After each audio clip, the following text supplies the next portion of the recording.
Бир кездеги бийликтин дөө шааларын камоо мезгили келдиби? Асылбек Жээнбеков Кумтөр иши боюнча суракка чакырылды. Ал эми Өмүрбек Бабанов Кумтөр долбоорунда коррупциялык ишке барган деген шек менен кармалды. Кыргыз Республикасынын президенттин каршы пикири менен кайтарып берилген маалыматты манипуляциялоо жөнүндө Кыргыз Республикасынын мыйзамы макулдаштырган вариантты иштеп чыгуу үчүн макулдаштуу тобун түзүү жөнүндө маселени доошка коем, доош берсеңиздер. Эркин сүйлөөдөн чегинип каласызбы? Эркин сүйлөөңдү чектеген мыйзам долбоор кайра каралат. Мындан 1 жыл мурун чуусу көп мыйзам долбоору кайрадан күн тартибине коюлду. Сразу кагаз жүзүндө активдет этип, соответствующий орган болсо органга, БШКга сразу ошол күнү жөнөтөнгө биз ушул даярбыз. Шаарданасы бүтпөгөн шайлоо 11 июлда өтчү 3 шаардагы жергиликтүү кеңештерге шайлоо өткөнү турат. Кайрадан өтчү саясий өнөктүккө 48 миллион сом коротулмакчы. Суу сактаган жерлерге барып айтабыз да, суу кайрылып, ушундай суу бериңер депчи.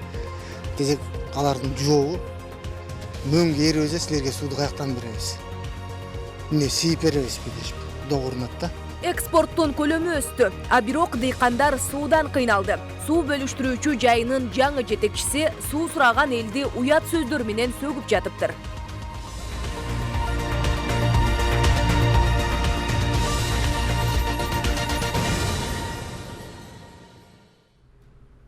Нур телеканалында Нур Ньюс маалымат программасы сиздер менен мен Айганыш Туратбек кызы. Кесиптештер менен биргеликте күндүн негизги окуяларын тааныштырабыз. Саламатсызбы? Бизди Facebook баракчабыздан да түз көрсөңүз болот. Даректер экранда көрсөтүлгөн. Коронавируска каршы күрөшүү штабынын 31 майдагы маалыматына караганда, акыркы 1 суткада COVID-19 илдетинен 5 бейтап көз жумду. Бишкек шаарында 4 жана Ысык-Көл облусунда 1 адам. Саламаттык сактоо жана социалдык өнүктүрүү министрлигинин жаңы эсебине ылайык, коронавирус пандемиясы башталган 2020-жылдын март айынан бери илдеттин курмандыктары жалпысынан 1808 кишиге жетти. Вирус акыркы 1 суткада дагы 174 адамдан аныкталды. Расмий маалыматка ылайык, оору жуктургандардын жалпы саны 104.729 кишиге жетти. Андан 98.544 адам айыкты. Ушул күндөрү 1696 бейтап ооруканада жатат. Алардын ичинен 94 адамдын абалы өтө оор, 446 кишиники оор деп бааланууда. Акыркы 1 суткада 11 медициналык кызматкерден коронавирус аныкталды. Аламедүн районунун Гес 2 айылынын жанында жайгашкан Чүй каналында адамдын сөөгү табылды. Бул тууралуу Өзгөчө кырдаалдар министрлигинин маалымат кызматы билдирди. Маалыматка ылайык, суу өткөн тосмодо адамдын сөөгү илинип турат деген маалымат түшкөн. Жерине 4 куткаруучу тартылган. Алар Орус улутундагы болжол менен 60-65 жаштагы эркек кишинин сөөгүн илинип турган тосмодон алып чыгышкан.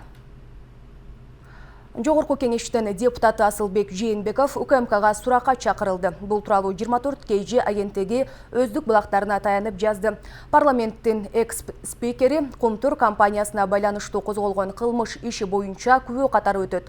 Буга чейин экс-премьер-министр Темир Сариев Кумтөр иши боюнча сурак алынган.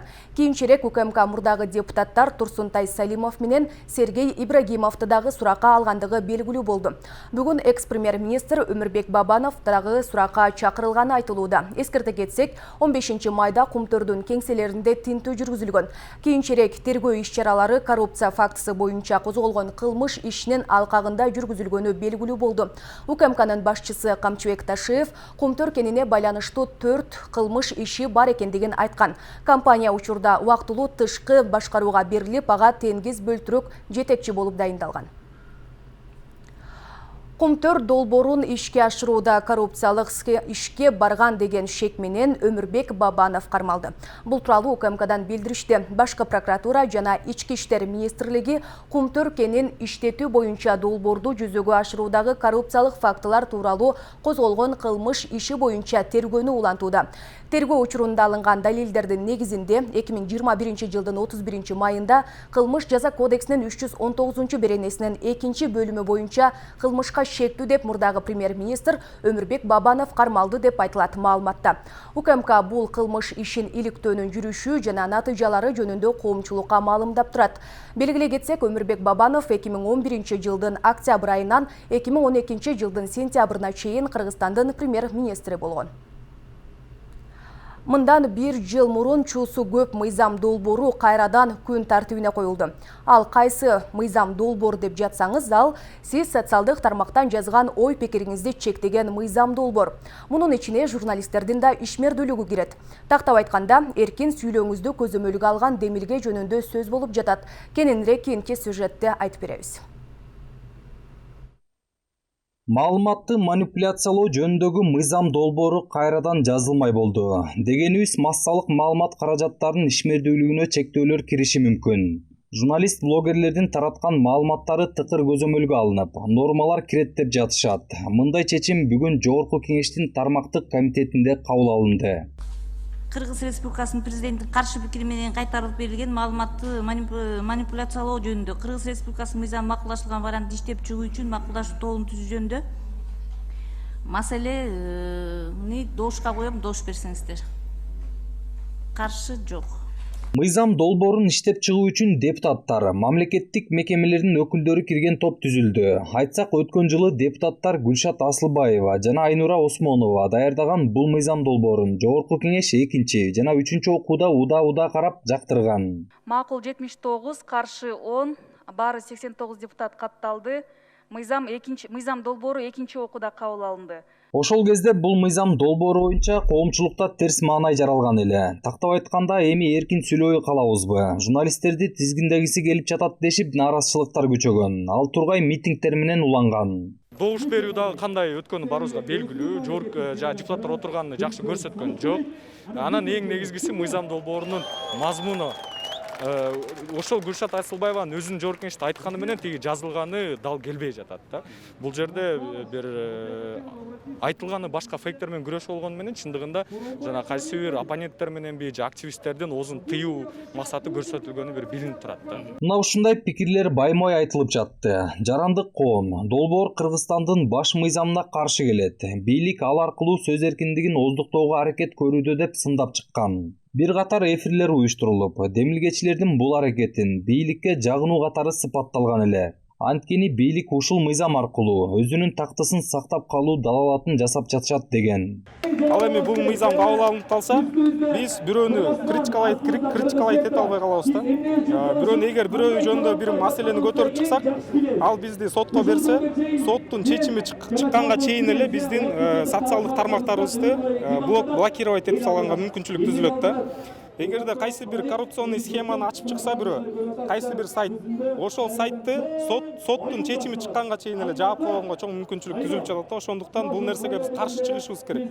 Када ушул эми азыр президент кароосуна жөнөтүлдү жаап, президент муну аркага кайтарып деп ойлойсуңбу ушунча элдин үнүн угуп? Эгерде президент бул законду артка кайрыбаса, анда бул биздин президенттин алсыздыгы жана ошондой эле көрөгөчсүздүгүн билгизет деген ойдомун. Ошол кездеги президент Сооронбай Жээнбеков коомчулуктун нааразычылыгынан кийин мыйзамга каршы кол коюп, документтин макулдашылган вариантын иштеп чыгуу үчүн аны Жогорку Кеңешке кайтарган болчу. Жыл айланбай эми бул мыйзам долбоору Садыр Жапаровдун башкаруусунда жанданып отурат. Түзүлгөн комиссия кандай чектөөлөрдү киргизип, дагы кандай нормаларды жазат азырынча белгисиз. Сунушталып чыккан мыйзам долбоор коомго жагабы же дагы терс маанайды жаратабы, аны убакыт көрсөтөр. Жолдар Бузумов, Нурбек Жеңишбек уулу, Нурньюс, Бишкек. Ош эл аралык аэропортунда кармалып турган тажик жарандары Маргарита Расулова, анын небереси Алиса Нарматова жана Любовь Гордеева 28 майда Тажикстанга чыгарылганы белгилүү болду. Бул маалыматты Манас эл аралык аэропортунун басма сөз кызматы ырастады. Тажикстандык Азия Плюс сайты аларды алып чыгуу үчүн Кыргызстандагы тажик элчиси Наризмат Ализода Ошко барганын, тиешелүү мекемелер менен сүйлөшкөнүн жазды. Тажик жарандары 25 майда Орусиянын Сургут шаарынан Ошко учуп келип, Кыргызстандын аэропортунан чыга албай калган. Алар Орусиядан депортация болуп, мекенине Кыргызстан аркылуу кайтууну көздөшкөн. Бишкек анын алдында тажик жарандарынын Кыргызстандын аймагына киришине, кайсы бир убакытка чейин болушуна, ары бери жүрүүсүнө жана Кыргызстандын аймагынан транзит аркылуу өтүүсүнө убактылуу тыюу салган. Ушундан улам тажик жарандары Кыргызстандын чек арасынан өткөрүлгөн эмес. 25 майда Тажикстандын Somon Air авиакомпаниясы менен Дүйшөмбү шаарынан Бишкекке учуп келген тажикстандык 177 жаранда кайра артка жөнөтүлгөн.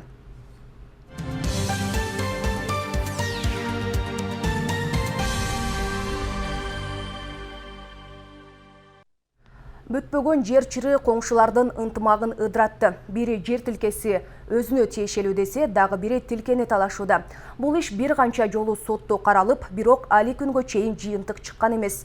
Жер тилкесине кызыл китеп алган жаран соттордун адилетсиздигине нааразы болуп, биздин телеканалга кайрылган. Бүтпөгөн жердин чуусу кезектеги сюжетте. Орун бапа 10 сотық жер тилкесин 2008 жылы сатып алган. Бирок турак жай салаардын алдында мамлекеттик органдардын эскерткен талабы менен жер тилкесинин 4 тарабынан тең ашыкча таштап анан курулуш курган. Бир канча убакыт өткөндөн кийин коңшулары келип өзүнүн архитектура тарабынан сызылган тилкеден чыгып кетти деген пикирин билдирип сотко беришкен. 2 жылдан бери соттошкон апа айласы кетип массалык маалымат каражат өкүлдөрүнө кайрылып жатам дейт. Өкмөттөн, архитектурадан, госрегистрден баары келип, ченеп, мага 885 документ кылып, кызыл китепти кылып беришкен. Кызыл китепти кылып бергенден 885 мага документ беришкен. Ошонун бери мен салып, налогду төлөйм. Ушу отурам ушул жерде 11 жыл болду салганыма. Одон кийин мына былтыртан бери эле ушу мыналар келишти. Кошуналар, 2 кошуна келди, мойну жондук кылып эле, мына ушул экөө сен мен жака чыгып кеттиң дешип эле адвокат жалдап сотко берип атышат мени кыйнап. Атакта мага архитектурадан, госрегистрден бир эмес 2 жолу ченеп сотко мен жак болуп берди облус сот. Бир дуал жакын жашаган коңшулардын чуусу бул убакка чейин бир канча жолу уланып келген. Жакын коңшусу маалымат берүүгө макул болгон жок. Кадр сыртында жер тилкесин сатып алганда 5 сотук деп алганын айтып, мурунку жердин ээси соттошуп жатат деп гана жооп берди. Эми келген жок жерге. Сотко катышкан жок, өзү качып жүрөт. Мен болсо каждый сотко Карылыкка моюнсунуп калган Орун бапа Ош шаарындагы Памирская трак 3 көчөсүндө жашайт. Бул убакка чейин шаардык сот коңшулардын пайдасына чечсе, кийин облустук сот Орун бапанын пайдасына чечкен. Эми жогорку сот шаардык соттун чечимин күчүнө калтырыптыр деп, соттордун акыйкаттуулугун бийлик башчылары карап берсе деген үмүттө. Адилеттик болуш үчүн ушу Ташиевке кайрылам, президентке кайрылам, ушу ушуга мынантип алдаган сотторду, мынал неметкен немелерди, адвокаттарды бизге окшоп кыйнап, болгон документте кагаз түрүндө болсо дагы ишенишпей мени сотко берип атат да. Мен айткан сөзүм эч ким ишенбей атат. Кагазды көрсөтүп атам, бар жокту көрсөтүп атам. Ошо адвокат эч мага ишенбей, утур өзүнүн ишинен пайдаланып эле ушу мени сотко берип, мына 2 жылдан бери мен давление кылып бүтүрдү. Бул иштердин аныгын тактоо үчүн Ош шаардык архитектура кызматына кайрылдык. Бирок кызматкерлер биз барган учурда жумуш ордунда жок болуп чыкты. Кол телефон аркылуу байланышканыбызда юрист жооп берерин айтып, маалымат берген жок. 70 жашка таяп калган эненин арыз муңу эми кандай болуп чечилери али белгисиз. Мамлекеттик органдар жасап берген кызыл китеби, архитектура кызматкерлери ченеп берген топографиялык съемкалары эч нерсеге жарабай калабы деп бушайман. Таткашыбдан Элдар Өмүрбек уулу, Нурньюз.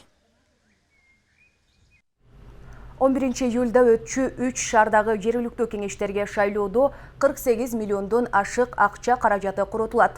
Белгилүү болгондой, өткөн жергиликтүү шайлоодо мыйзам бузуулардан улам жергиликтүү шайлоонун 3 чоң шаарында жокко чыккан. Ал эми Ош каласындагы чоң атаандаштыкты жараткан Ата журт Кыргызстан партиясынын талапкерлерине карата жазылган арыз даттануулардын жыйынтыгы чегелек. Ишенбөөчүлүктү жараткан Ош аймактык шайлоо комиссиясынын курамы да алмашкан. Жаңдан киришкен курам бул жолку шайлоону мыйзамдын негизинде өткөрүп берүүгө ишендирип жатат. Бул убакка чейин өткөн жергиликтүү шайлоо административдик ресурстон жана бир топ мыйзам бузуулардын негизинде Бишкек, Ош жана Токмок шаарларында жокко чыгарылганы белгилүү.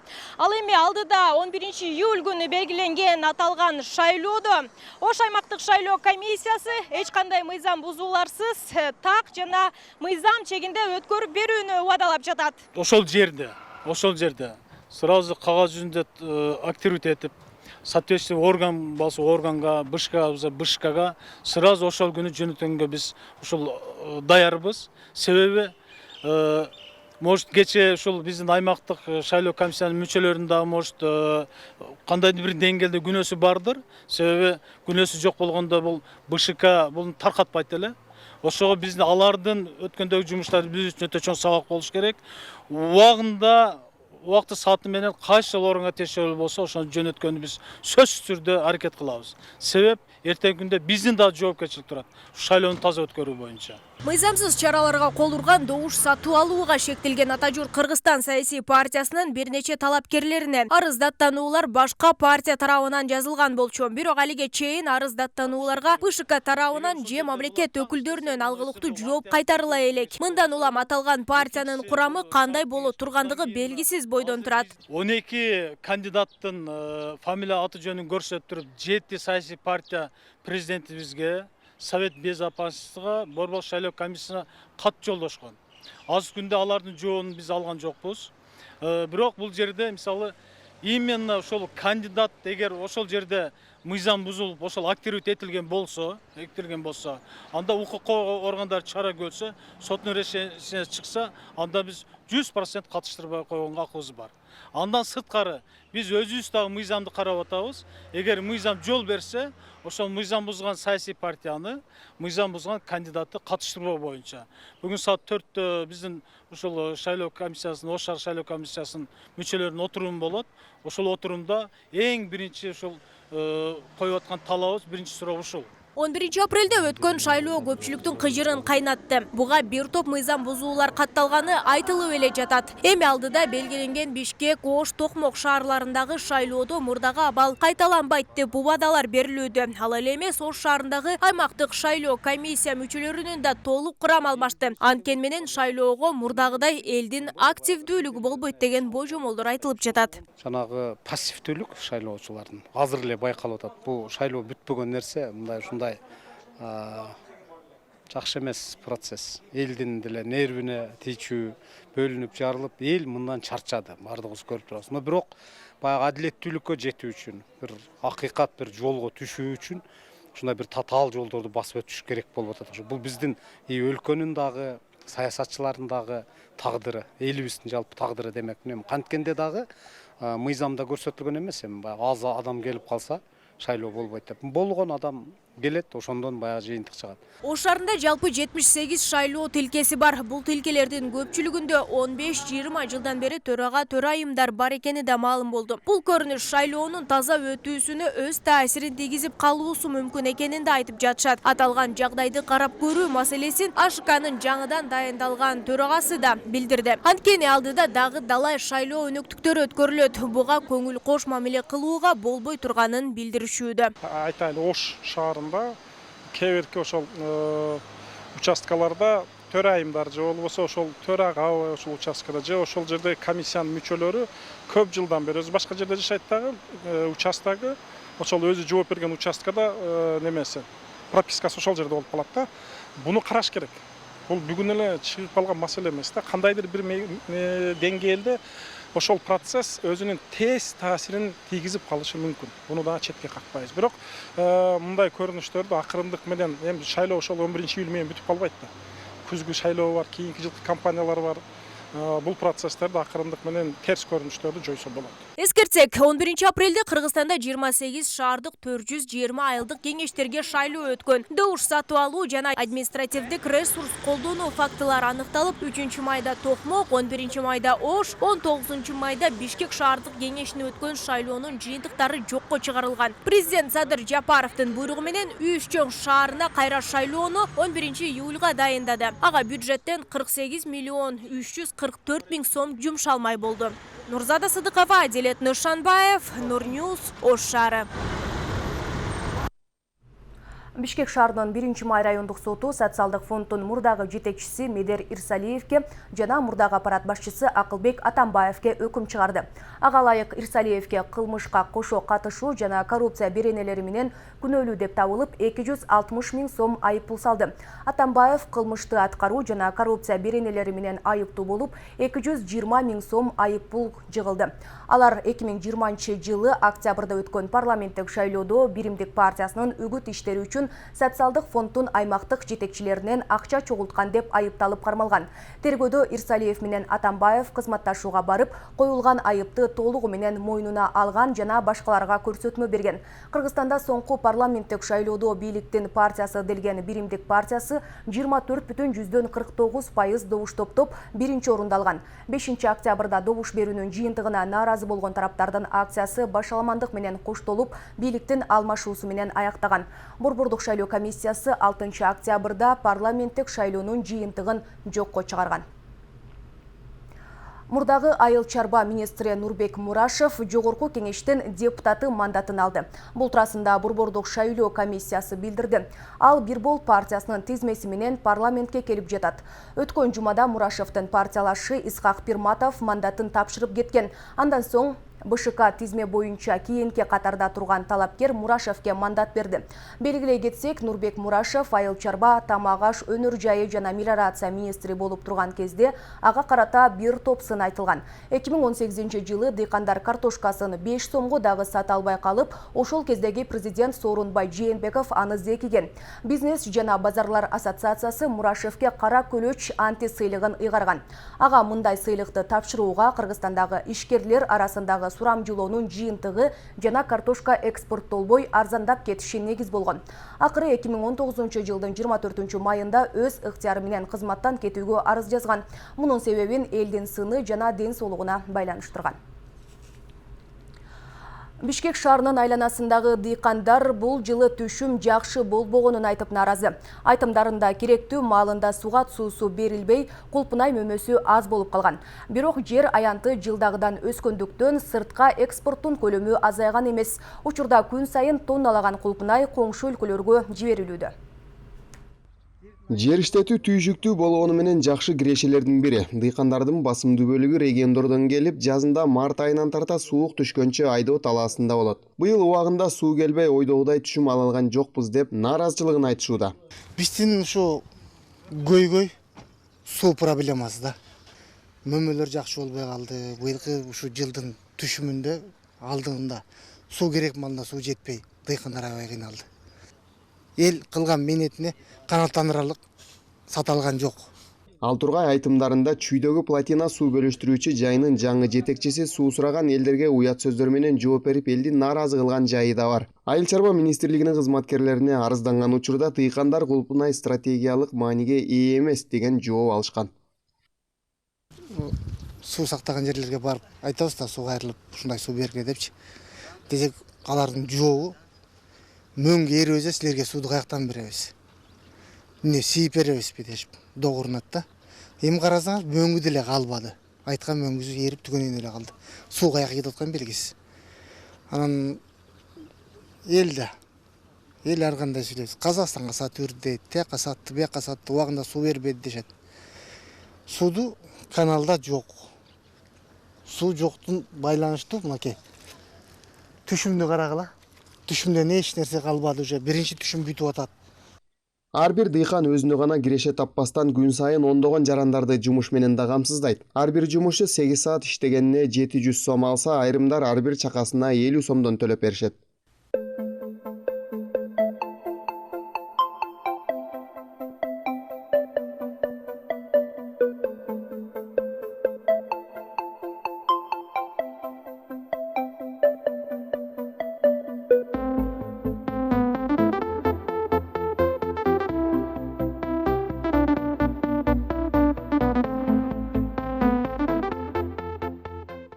Кулпунайдын жалпы аянты Чүй облусу боюнча болжолдуу 4000 гектарга чукул жерди ээлейт. Анын 10%га жакыны гана өлкөнүн аймагында сатылат. Калган 90% Казакстан жана Орусияга экспорттолот. Демек дыйканчылыктын бул түрү өлкөнүн экономикасына чоң таасир эткен тармактардын бири десек болот. Дыйкандар түшүм аз дегени менен жер аянты көбөйгөндүктөн экспорттун көлөмү жылдагыдан көп. Жылдага салыштырмалуу быйыл клубниканын көлөмү өтө чоң. Бизде жылда 20 тоннага чейин кетирсек, быйыл бир 30 тоннадан ашпайт да, күнүмдүк жөнөткөнүбүз. Мына күнүнө 2 фура майда чүйдө машина бир 7-8 машина чейин кетип калып атат да. Дыйкандар көбөйдү, объем чоң. Жакшы быйыл Кудай кааласа мына жамгырда болбоду биздин поляда. Дыйкандар таза товарын сатып алды. бағасы средний бір 120-дан болды оқшайды. 150-ден баштағанбыз, азыр 90-ға түшіп қалдық. Бағасы да жақсы болды. Россия, Қазақстан жақсы алып жатыр азыр. Кулпунай боюнча мында ири экспортчулардан Бишкек чүйдө болгону 3-4 гана топ бар. Ар бир ишкер 500 гектарга чейинки аянтта өстүрүлгөн кулпунайды экспорттойт. Алар өзүнүн аймагындагы дыйкандарга жаз мезгилинде жер семирткич жактан көмөк көрсөтүшөт. Ал эми мамлекет жактан чек ара маселеси стабилдүү болуп, дыйкандарга тийиштүү болгон суулар коңшу өлкөгө сатылбаса, ошол гана жетиштүү дешет дыйкандар. Ильяс Анарбай уулу, Аскар Маратов, Нур Ньюс, Чүй облусу. Кезек дүйнө кабарларында АКШда учак көлгө кулап, Тарзандын ролун аткарган актер көз жумду. Кырсыктын себептери азырынча айтыла элек, учурда жеринде изилдөө иштери жүрүп жатканы белгилүү болду. Вьетнамда коронавирустун жаңы түрү пайда болду. Ал Индия менен Британияда пайда болгон штамдардын аралашмасын түзөт.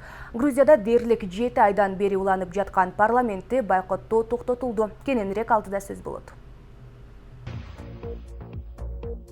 АКШнын Флорида штатын көздөй багытталган Cessna C-501 чакан учагы Теннесси штатындагы көлгө кулап, 7 адамдын өмүрүн алды. Каза тапкандардын катарында бөбөктөрдүн сүйүктүү каарманы, Тарзандын ролун жараткан америкалык актер Джозеф Лара да бар. Бул тууралуу кырсык болгон штаттагы Резерфорд округунун администрациясы жарыялаганын жергиликтүү маалымат булактары жазды. Учакта актер Джозеф Ларанын аялы Гвен Шамблин болгону кабарланды. Кырсыктын себептери азырынча айтыла элек, учурда жеринде изилдөө иштери жүрүп жатканы белгилүү болду. Джозеф Лара дээрлик 30 жылдык чыгармачылык жолунда 30га жакын тасмада роль жараткан. Ал кино актерлук карьерасын Түнкү согуштар фантастикалык фильминде эпизоддук роль ойноо менен баштаган. Лара ошондой эле Малибу куткаруучулары сериалдарында да башкы каармандарды ойногон. Вьетнамдын саламаттык сактоо министри Нуген Тхан Лонг билдиргендей, коронавирустун жаңы түрү Индия менен Британияда пайда болгон штамдардын аралашмасын түзөт. Лонгдун айтымында Вьетнам жакында жугуштуу деп эсептелип жаткан жаңы штам тууралуу бардык маалыматтарды жарыялай турганын билдирди. Дүйнөлүк саламаттык сактоо уюму вирустун бул түрү боюнча комментарий бере элек, аларда Бразилияда миңдеген адамдар президент Жаир Болсонаруга каршы нааразычылык акцияга чыгышты. Алар мамлекет башчыны пандемиядагы шалтыруук аракеттери үчүн сынга Бразилияда коронавирус 461 миңден көп адамдын өмүрүн алды. Бул дүйнөдөгү АКШдан кийинки эле эң жогорку көрсөткүч. Вакцинация өлкөдө өтө жай жүрүп жатат. Грузиядагы оппозициянын лидери Ника Мелия 30 майда билдиргендей, анын Бирдиктүү улуттук кыймыл партиясы дээрлик 7 айдан бери уланып жаткан парламентти бойкоттоосун токтотту. Ал журналисттердин суроолоруна жооп берип жатып, биз Грузия мамлекетин олигарх Биздена Иваншвилинин колунан бошотуп алуу үчүн парламентке кайтабыз деди. Бийликтеги Грузиянын кыялын миллиардер Биздена Иваншвили түптөгөн. Грузияда саясий кризис былтыр октябрдагы парламенттик шайлоодон кийин күч алган. Анда алдыга Грузиянын кыялы чыккан, бирок оппозиция добуш берүүнүн жыйынтыгы бурмаланганын айтып таануудан баш тарткан. Оппозициячыл партиялардын тобу парламентти бойкоттоп, жаңы шайлоо өткөрүлүшүн талап кылып демонстрацияларга чыгышкан. Мелия өзү май айынын башында эле евро биримдиктин жардамы менен күрөөгө бошотулган. Ал 2019 жылы өкмөткө каршы демонстрациялар маалында калайман башаламандык уюштурууга шектелип 3 ай мурда камалган. Чемпиондор лигасынын 2020-2021 жылкы сезонунун финалында Челси жана Манчестер Сити командалары оюн өткөрдү. Бул тууралуу Air Sport басылмасы жазат. Беттеш 1-0 эсебинде Челсинин жеңиши менен аяктады. Жалгыз голду оюндун 42-мүнөтүндө Кай Хаверс киргизди. Челси тарыхта экинчи жолу Чемпиондор лигасын жеңди. Алгач 2012 жылы чемпион аталган. Эскерте кетсек, былтыр Чемпиондор лигасын Бавария командасы уткан. Президент Садыр Жапаров 24-25 майда Орусияга болгон иш сапары учурунда Кыргызстан менен Орусия түбөлүк союздаш жана өнөктөш экенин айтты. Анын Сочидеги аба майданында кабарчылар менен учкай маектешүүсүн 30 майда Орусиялык Россия 1 телеканалы көрсөттү. Жапаров анда Орусия жана Владимир Владимирович Путин Кыргызстандын тагдырына кайдыгер эмес, биз түбөлүк союздаш жана соода-экономикалык жактан өнөктөшпүз. Ошондуктан мындан аркы Кыргызстандын өнүгүүсүн талкууладык. Жалпысынан мен бизден жолугушууга канаттандым деп айткан. Жапаров 24-25 майда Орусияга жумушчу сапары менен барып, Владимир Путин менен жолуккан. Урматтуу Нур телеканалынын көрүүчүсү, биздин маалыматтарды күзөтүп барганыңыз үчүн сизге ыраазычылык билдиребиз. Нур телеканалынын эмгек жамааты жайкы эс алууга чыгып жатканына байланыштуу сиз менен кыска убакытка коштошуп калабыз. Ар бир көрүүчүнүн сунуш пикир сыны биз үчүн маанилүү, андыктан кайрадан өзгөрүүлөр жана түзөтүүлөр менен жаңы дем күч менен көрүшкөнчө деп коштошом. Ал эми өлкөдөгү ооруну алдын алуу үчүн үйдөн чыгарда сөзсүз түрдө бет каптагыны унутпаңыз. Аман болуңуз.